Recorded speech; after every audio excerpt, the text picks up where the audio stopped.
Yung isinisigaw nilang 30 million, 32 million, hindi na po totoo yun. Dahil isa tayo doon, mga kababayan, na binoto si Inday Sara Duterte kasi nga vice-presidente ng ating Pangulo.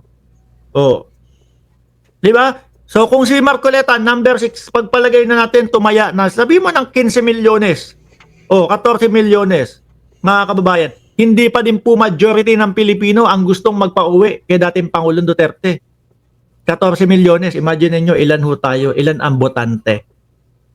Di po ba? 120 million, kulang 120 million ang populasyon ng Pilipinas. Oh. Sabi mo na 16 milyones yung boto ni Marcoleta, hindi pa din ho majority yun. Isang mapagpalang araw na naman po sa ating lahat mga kapatid, mga kababayan at mga boss.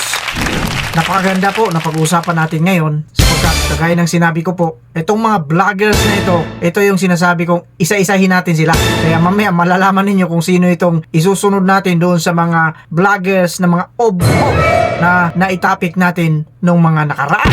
Pero bago natin simulan ang pag-uusapan nating ob-ob na vlogger, bati muna tayo ng isa. Magandang umaga po Luzon, Visayas at Mindanao. At syempre pa sa mga kapatid natin, mga kababayan natin na nasa iba't ibang panig ng mundo. Magandang umaga, magandang tanghali, magandang hapon, magandang gabi po sa inyong lahat dyan. Kamusta na po kayo? Sana po datnang kayo ng video na ito na nasa mabuting kalagayan. At syempre pa, sana po hindi kayo ma-high blood sa mga maririnig ninyo sa video na panunuorin natin ngayon. Siyempre, hindi natin makakalimutan yung lahat ng mga subscribers, mga viewers, mga silent viewers, mga lolo, mga lola, mga ate, mga kuya, mga tatay, mga nanay. Shoutout po sa inyong lahat dyan. Maraming salamat po sa patuloy na suporta ninyo. At ako na po ang bahala. Manood lang po kayo dyan. At mamaya, siyempre, mag-comment kayo pagkatapos natin na may palabas ang video ng isang ob-ob na vlogger na mapapanood natin. Ngayon, kung ready na kayo, mas mabuting panoorin natin. Pagkatapos natin manood, syempre, gagawa natin ng reaksyon. Ob-ob! Pasok! Lintik lang daw po ang walang ganti. Ganito po ba dapat ang isang senador? May posisyon na ako eh. Senador na ako, may kapangyarihan na ako. Lintik lang ang walang ganti. Pakinggan nyo po. Ngayon po, masasabi ko na sa inyo, lintik lang ang walang ganti. Ayan ha. Ay, lako. Biruin nyo ho. Kung ako, tumakbo akong senador, mga kababayan, huwag kayong mag-alala, hindi ko gagawin iyon. No? At alam ko, hindi ako mananalo. Kung ako ho, sabihin na natin, tumakbo akong senador. Pag nanalo ho ako, hindi ko gagawin yung pagganti. No? Kung ayaw nyo sa akin, okay lang, walang problema. Pero bilang isang Pilipino, kahit ayaw nyo sa akin, ipapakita ko sa inyo. Papatunayan ko sa inyo. No? Na kailangan magustuhan nyo ko kasi eto ako. Pro-Pilipino talaga ako. Kahit ayaw mo sa akin, gugustuhin mo ako. Dahil eto, totoo ang serbisyo ko. Ganun. Kay Marcoleta, wala pa, hindi pa nakaupo. Lintik lang ang walang ganti. Ibig sabihin, mukhang madaming re-rest bakan si Marcoleta. You know what? Ang gusto Meron pa background. Hindi tuloy natin matuloy-tuloy. Baka makapiright tayo. Sige, banat. nila number 36 ako. Sabi ng mga tao, hindi. Kailangan maging number 6. Okay, fine. Nanalo ka kahit pa paano naman, 'di ba? Syempre nga, ang inyong isigaw ba naman sa mga DDS, bring him home, Duterte. Ang mga tao gusto. Hindi ho lahat ha. Hindi ho lahat kasi po ilan tayo, mga kababayan? Kulang 120 million po ang populasyon ng Pilipinas at ang naging boto lang po nila Marcoleta, ang pinakamataas po sa kanila si Bongo na may 26 million. Na may halo pa na mga government supporter ho, mga bossing. Bakit? Dahil yung iba daw sa kanila nabiyayaan doon sa malasakit.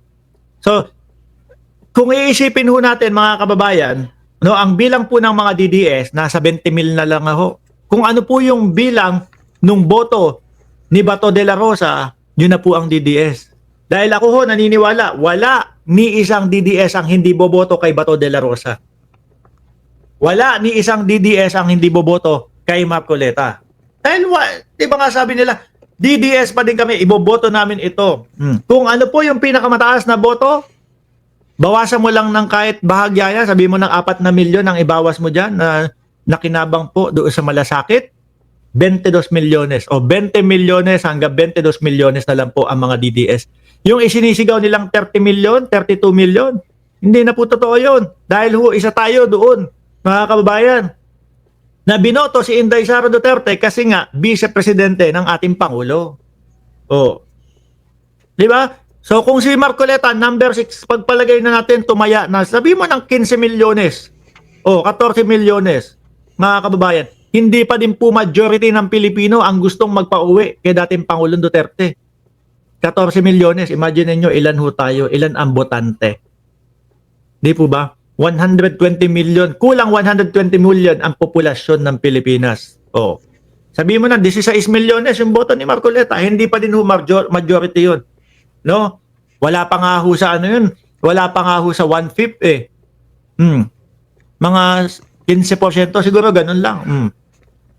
May ganti na po si Kidlat. Positive at negative po yun, sabi. Yabang ni Marcoleta, bayaran mo na kuryente namin. Eh, sabi naman niya yun eh. Hindi natin kakalimutan yun. So, yun po yung nangyari. Yun po ang nangyari. Oh. Bakit may music kasi? Oh. Kumanda sila. Umanda daw. No, Pangulong Bongbong Marcos, umanda ka daw. Siya ba? Marcoleta o kami? Kami? Sabi sa akin ng ibang mga DDS, o sabi, Mark, bakit hindi mo na binablog si Marcoleta kasi senador na? Eto, para sa inyo ito. No? At araw-arawin namin kukulitin si Marcoleta doon sa 2,000 na ipinapangako niya na babayaran ng gobyerno o babayaran na libre na. Oh. Ito pong impeachment na ginakasan nila, bahala sila. Talagang bahala sila. Mga bossing, si Marcoleta, si Robin Padilla, si Bato de la Rosa, si Bungo, yung mga senador na po na yan, magiging judge po sa impeachment. Napanood na natin yung kanyang kaub-ubat.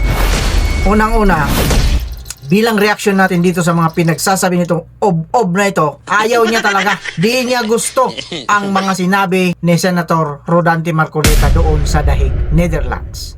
Nung sinabi ni Senator Rodante Marcoleta na lintik lang ang walang ganti, gumawa agad ito ng title sa kanyang vlog. At ang title niya, pakinggan ninyo, sabi niya, INC, pinahiya ni Marcoleta sa pinagsasabi.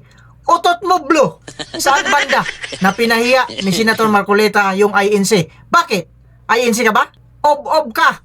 Yan ang hirap sa atin eh. Ang hinahanap ninyo, puro kamalian ng isang tao. Hindi pa nga nakaupo ito, gusto na ninyo ibigay yung mga hinahanap ninyo. Ang tanong ko sa inyo ganito, nung nagbutuhan, bumoto ka ba kay Marcoleta? Ob-ob ka? Tapos ang kapal na mukha mo, magsasabi ng ganon, magsasabi ka, maniningil ka ng kuryente. Kaya kayong mga ob-ob na mga vloggers, pag-uuntugin ko kayo. Eto sinabi niya pa rito, gusto niya daw, sana maging senador.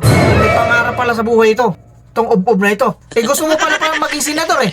Tapos sasabihin mo, alam mong hindi ka mananalo, ob-ob ka talaga. Alam mo pa na hindi ka mananalo eh. Ba't ka pa magsisenador? Di ba? O yan, binabalik ko sa iyo yung mga title na ginagawa mo na puro kalokohan. Pahiya. Kayong pahiya kasi mga olats kayo. Hindi yung pinahiya ni Marcoleta ang Iglesia ni Cristo. Saan banda boy? Sabi niya pa, 20 million lang daw ang bilang ng mga DDS ngayon. Ano naman pakialam mo doon kung 20 million lang? Bakit nanalo? Diyan pa lang, pinapakita mo na may pagkaobob mo eh. 20 million lang pala DDS. Ba't nanalo sila? Sabi niya pa yung pinakamaraming boto ni Bato. Ang sarap mong batuhin eh. Gusto mo si Bato, bato ko sa'yo? Yun na yun. Yung bilang ng DDS. Ob-ob ka. Kung yun lang ang bilang ng DDS, bakit nanalo yung mga Duterte? Isip-isip din. Ito yung sinasabi natin to, magkapera lang kayo, kakapal ng mga mukha ninyo. Totoo naman. Ito ba? 120 million daw ang bilang ng mga Pilipino. Pero ang bilangan ng DDS, 20 milyones lang daw. Ang tanong, bakit nanalo boy? Ibig sabihin, ob-ob ka. Pinagmamalaki mo ba na bumoto ka kay BP Sara? Natural buboto ka kasi tuta ka ni BBM. Magtandem sila. Natural buboto ka, ob-ob ka talaga. Diyan pa lang panalo na kami. O ngayon, nahayag ko yung kaub-uban mo. Anong masasabi mo rito? Mag-comment ka dyan sa baba. At ito ba ang talagang ang kakapal ng mga mukha nito? Pinagyabang niya kasi may nag-comment sa kanya na bakit daw hindi mo na binablog si Marcoleta. Bakit? Kasi senador na. Eto na, eto na ngayon. Binablog ko si Marcoleta. At yung kuryente na 2K pababa, sinisingil na ng ob-ob. Ang tanong ko sa'yo, ulit-ulitin ko, bumoto ka ba kay Marcoleta para ka maningil ng libreng kuryente? Pagsasampaling ko kayo eh. Kayo na ngayong hindi bumoto, kayo na ngayong ayaw manalo si Congressman Dante Marcoleta, senator pala, ob-ob. Kayo pa yung may lakas ng loob. Ang kakapal ng mga nabubulol talaga ako pag ganito yung mga kausap ko eh. Ang kakapal ng mga mukha ninyo maningil. Kami na naghirap na bumoto kay Senator Dante Marcoleta na walang reserbasyon yung pagboto namin, ob-ob ka, hindi kami naniningil. Marunong kami mag-antay. Diyan pa lang. Olats ka na. Pasensya na po ha, kung ganito yung ano ko, kagaya ng pinangako ko sa inyo, iisa-isahin ko itong mga ob-ob na ito. Ipakita ko sa kanila kung gaano sila ka-ob-ob. Tingnan nyo, logic. Ano yung logic doon? Hindi ka bumoto kay Marcoleta. Pero, nung nagsabi si Senator Rodante Marcoleta na yung 2K, pwede na nating ilibre yan, gusto nilang makinabang. Kung hindi ba mga kakapal ng mga mukha ninyo. Ang sarap yung pagsasampalin eh. Eto, pwede ito. Ito pwede, pag naghamon ng suntukan nito, papayag ako. Kasi makinis-kinis, nabubulol talaga ako eh. Makinis-kinis sa mukha nito, payag ako nito. Pag halimbawa naghamon sa akin ng suntukan nito, go ahead. Ready ako. Kasi sisirain niya yung mukha ko, sisirain ko din yung mukha niya. Hindi kagaya ng isa, yung pinagli sa bato na naging tao. Hindi ako papayag doon. Lugi ako. With that, kagaya na sinasabi natin dito, mag-iingat po tayong lahat. At syempre, muli, maraming salamat po sa patuloy ninyong pagsuporta sa munting channel natin. Tuloy-tuloy lang po sana ang pagsuporta ninyo at sana po naaliw kayo, nalibang kayo. Huwag nyo lang i-translate sa Bisaya. Kasi iba ang ibig sabihin ng nalibang sa Bisaya. Alam nyo na yun. Maaliw na lang kayo sa video ni Boss Rick. Kaya sabi ko, abangan ninyo pag umabot ng 100k ang subscriber ni Boss Rick. Lahat kayong mga ob-ob na mga vloggers, ilalantad ko kayo rito. Kagaya na sinasabi natin dito, maraming salamat at pasensya na po kung hindi ko kayo ma-shoutout, yung mga nagpapa-shoutout, shoutout po sa inyong lahat. Pasensya na po. Sa susunod na mga video, gagawan po natin ng para ma-shoutout, masingit natin yung pagsa-shoutout po sa inyo. Shoutout at mabuhay po tayong lahat. Kagaya na sinasabi natin dito, ulit-ulit boss, ulit-ulit. Mag-iingat tayong lahat, pwera lang sa mga tao, hindi nag-iingat. Ay, may nakalimutan pala ako. Yung kulay pula, yun oh. Yung kulay pula na yan, pindutin nyo yan para dumami tayo rito. Maraming salamat.